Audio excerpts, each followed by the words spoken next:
আজকের আলোচনার বিষয় স্বরলিপি নিয়ে, অর্থাৎ আমরা যে বিভিন্ন ধরনের স্বরলিপি পদ্ধতি দেখি সেই স্বরলিপি পদ্ধতিকে কিভাবে আমরা রিড করতে পারি, কিভাবে আমাদের পড়া উচিত, বা গানটা তুলতে গেলে কোন জায়গায় কতবার রিপিটেশন প্রয়োজন, বিভিন্ন রকমের যে সাংকেতিক চিহ্নগুলো থাকে সেগুলো কেন দেওয়া থাকে, সেগুলো কিভাবে তার ব্যবহার করতে হয়, সেই বিষয় নিয়ে আজকে আলোচনা।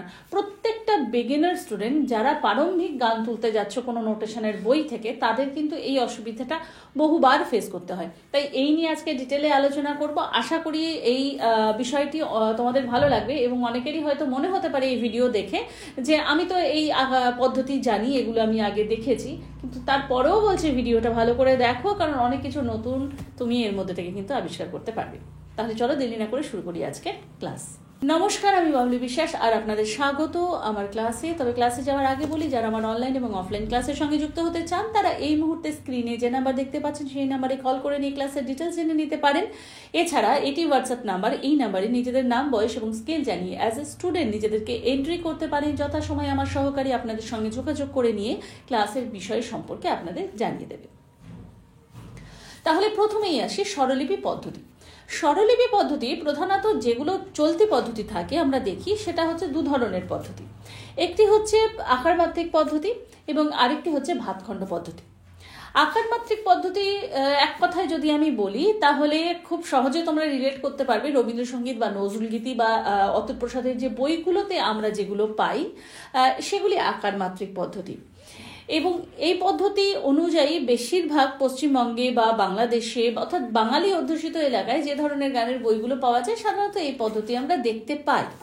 কিন্তু পশ্চিমবঙ্গের বাইরে আমরা সাধারণত এই পদ্ধতি ফলো করি না, সেখানে আমরা ভাতখণ্ড পদ্ধতি ফলো করি। তো সাধারণত শাস্ত্রীয় সঙ্গীতের নোটেশনগুলো কিন্তু এই ভাতখণ্ড পদ্ধতি অবলম্বন করেই কিন্তু তৈরি হয়।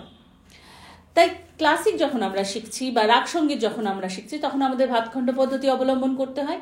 আবার কোনো রবীন্দ্রসঙ্গীত বা নজরুলগীতি যখন আমরা তুলতে যাচ্ছি তখন আমাদের আকার মাত্রিকের ওপরে আমরা সেই বইটা পাই, সেগুলো আমাদের ফলো করতে হয়। তাই এই দুই ধরনের স্বরলিপির মধ্যে স্টুডেন্টরা, বিশেষ করে ছোটরা বা একটু বয়স্করা, একটুখানি কনফিউজ হয়ে যান যে কোনটার মানে কি। তো প্রথমেই আসি ভাতখণ্ড পদ্ধতিতে, কারণ এটা তুলনামূলকভাবে সহজ আকার মাত্রিকের থেকে। এখানে সা রে গা মা পা ধা নি সা, এখানে মনে রাখতে হবে যে সা অর্থাৎ সা এর শুধু আকার আছে, কিন্তু রে গা মা পা ধা এগুলো একটিও কিন্তু আকার থাকে না। এবং নি এবং সা তার সপ্তক বোঝাতে মাথার উপর ডট থাকে, খাদের দিক অর্থাৎ মন্দ্র সপ্তক বোঝাতে নিচের দিকে ডট থাকে। শুদ্ধ স্বরের ক্ষেত্রে আর কোনো সাইন থাকে না। কোমল স্বরের ক্ষেত্রে নির্দিষ্ট সে স্বরের নিচে একটি ড্যাশ বা হাইফেন আকারে থাকে। মা অর্থাৎ তীব্র মায়ের ক্ষেত্রে মা তার ওপরে মাথায় দাড়ির মতন একটি সাইন থাকে। এই পদ্ধতিটাই মোটামুটি সহজ পদ্ধতি, কারণ এর বেশি জটিলতায় এখানে কিন্তু শাস্ত্রীয় সঙ্গীতের ক্ষেত্রে প্রয়োজন পড়ে না। কারণ আমরা যখন কোনো বন্দিশের নোটেশনে যাই সেক্ষেত্রে খুব সিম্পলভাবে লেখা থাকে, সেখানে রিপিটেশন বা কোনো নির্দিষ্ট বলে দেওয়া থাকে না। রিপিটেশন করা বা ভ্যারিয়েশন করা সেটা শিল্পীর নিজস্ব চয়ন, সে কতবার কি ভ্যারিয়েশন করবে না করবে। তো সুতরাং সেটা কোনো নির্দিষ্ট করে শাস্ত্রীয় সঙ্গীতের বা রাগের কোনো বন্দিশে উল্লেখিত থাকে না, তাই সেই দিকের কোনো যাওয়ার প্রশ্ন ওঠে না। যেটা পরবর্তীতে আমরা আলোচনা করব আকার মাত্রিক। আকার মাত্রিক পদ্ধতির কিন্তু নানা রকম বিষয় রয়েছে।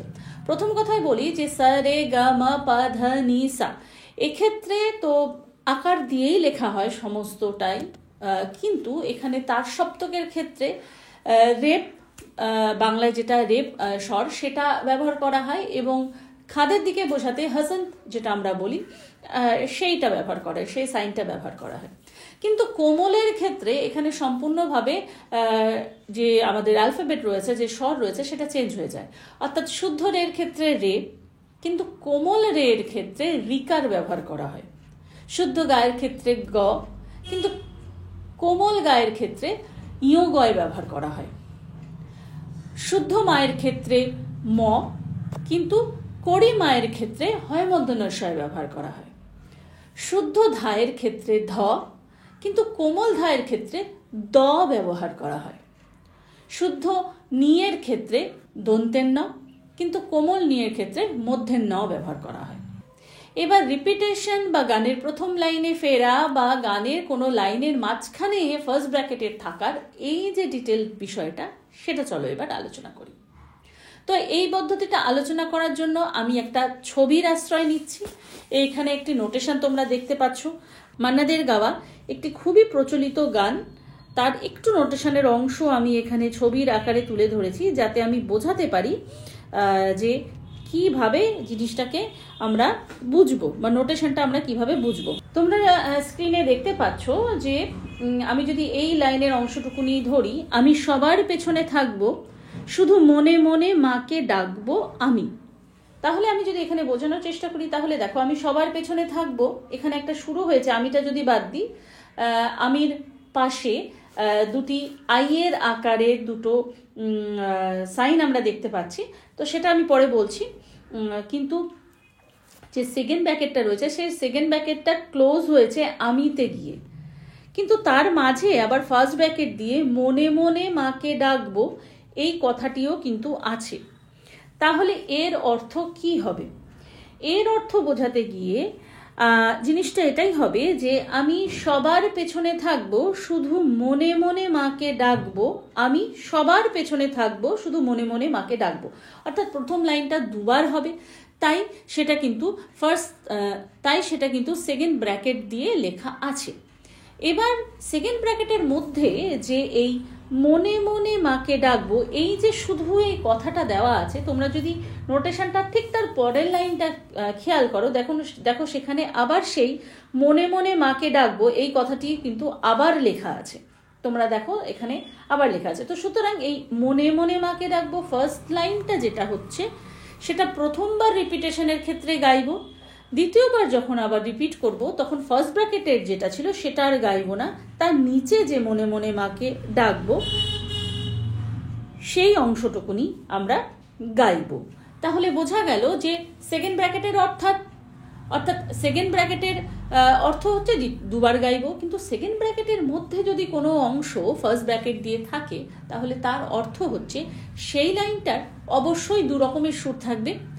প্রথমবারের ক্ষেত্রে ফার্স্ট ব্র্যাকেটের সুরটাকে আমরা ফলো করব, এবং দ্বিতীয়বারের ক্ষেত্রে আরও যে আরেকটি লাইন রয়েছে সেম ভাষার ওপর, সেম কথার ওপর, সেটাকে আমরা ফলো করব। দ্বিতীয় বিষয়ে যাই এবার, সেটি হচ্ছে মির। এবার এই মিরের সাইনটা নানা বই আমি নানা ধরনের দেখেছি, এক্ষেত্রে স্টুডেন্টরা একটু কনফিউজ হয়। সাধারণত মিরের সাইন অর্ধ চন্দ্রাকার থাকে, যেটা ভাতখণ্ড পদ্ধতিতেও একই থাকে এবং আকারমাত্রিক পদ্ধতিতেও একই থাকে। কিন্তু কোনো কোনো নোটেশনের বইয়ে তোমরা আবার স্ক্রিনে দেখতে পাবে যে দেখো একটু বড় বড় করে টেনে দেওয়া আছে, হয়তো এখানে অনেকখানি জায়গা লাগছে বলে হয়তো এখানে এরকমভাবে বড় একটা দাগ একটুখানি মাথার ওপর উঠিয়ে দেওয়া, এরকম টাইপের একটু করে দেওয়া হয়েছে। তো এগুলো কিন্তু মিরের সাইন, তোমরা মনে রাখবে এগুলো কিন্তু মির বোঝাতে ব্যবহার করা হচ্ছে। এছাড়াও ভাতখণ্ড পদ্ধতিতে যখন নোটেশন লেখানো হয় তখন সেখানে ফাঁকা মাত্রা বোঝাতে হাইফেন বা ড্যাশ ব্যবহার করা হয়। ঠিক লিরিক্স অর্থাৎ গানের কথা বা বন্দিশের কথা যখন হয়, সেখানে ফাঁকা জায়গা বোঝাতে এস লেখা হয়। এটা ভাতখণ্ড পদ্ধতি, অর্থাৎ শাস্ত্রীয় সঙ্গীত আমরা যে নোটেশন ফলো করি। কিন্তু আকারমাত্রিক পদ্ধতিতে তোমরা আবার যদি স্ক্রিনে দেখো, তাহলে কিন্তু ওপরে এই আকারের মতন সাইনগুলোকে ব্যবহার করা হয়, অর্থাৎ যেখানে স্বরলিপির যে মাথার উপরে যে প্রথমে স্বরলিপি লেখা হয় সেখানে আকার যোগ ব্যবহার করা হয়, কিন্তু যখন গানের কথায় আসছে সেখানে ফাঁকা মাত্রা বোঝাতে শূন্য ব্যবহার করা হয়। এছাড়া সবার শেষে এই ডাবল আই এর মতন যে সাইনটা থাকে, এটার কথা বলি।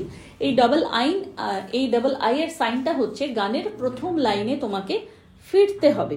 প্রত্যেকটা অন্তরার শেষে বা স্থায়ীর শেষে ভালো করে যদি তোমরা লক্ষ্য করো, তাহলে দেখবে এই সাইনটি কিন্তু আছে, অর্থাৎ নির্দেশ করা হচ্ছে আবার প্রথম লাইনে ফিরে যাও। তো এই হচ্ছে আকারমাত্রিক স্বরলিপি পদ্ধতিটাকে এইভাবে বুঝতে হবে, এইভাবে বুঝে নোটেশনটাকে ফলো করে গাইতে হবে। বিশেষ করে রবীন্দ্রসঙ্গীত বা নজরুলগীতি যখন তোমরা গাইতে যাবে, সেখানে স্রষ্টা কিভাবে কোন লাইনটিকে কতবার গাইতে বলেছেন সেই বিষয়টাকে কিন্তু ফলো করা উচিত। শুধু রবীন্দ্রসঙ্গীত নজরুলগীতি বলবো না, সেখানে আধুনিক গান হোক বা দ্বিজেন্দ্রগীতি, অতুল প্রসাদী যে গানগুলোই হোক না কেন, সে সমস্ত গানই স্রষ্টা সেই গানটিকে যেইভাবে রচনা করেছেন, যে লাইন যতবার রিপিটেশনের কথা বলেছেন, সাধারণত সেইভাবেই মেনে চলা আমাদের উচিত। তুলনায় রবীন্দ্রসঙ্গীত একটু বেশি কঠোরভাবে ফলো করা উচিত, কারণ আমরা জানি যে রবীন্দ্রসঙ্গীতের স্বরলিপি কোনোভাবে পরিবর্তন করা কোনো রকমভাবেই কাম্য নয়।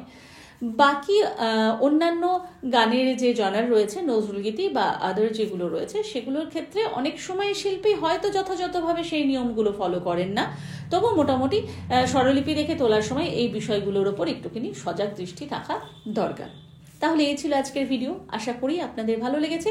যদি ভালো লেগে থাকে তাহলে অবশ্যই করতে হবে লাইক এবং শেয়ার, এবং এই ধরনের আরও ভিডিও পেতে আমাকে আমার সোশ্যাল মিডিয়ায় ফলো করতে পারেন, তার লিঙ্ক রয়েছে ডেসক্রিপশনে। এবং আমার আরও একটি চ্যানেল, সেটিকেও যদি আপনারা ফলো করতে চান, তারও লিঙ্ক রয়েছে ডেসক্রিপশনে। এবং আজকে আমার চ্যানেলে যারা নতুন, যারা এখনো আমার চ্যানেলটিকে সাবস্ক্রাইব করেননি, তারা নিচে থেকে সাবস্ক্রাইব বাটনটিকে অন করে দিয়ে অল নোটিফিকেশন অন করে দিতে ভুলবেন না। তাহলে আজকে এই পর্যন্তই। সবাই ভালো থাকুন, সুস্থ থাকুন এবং সঙ্গীতময় থাকুন। নমস্কার।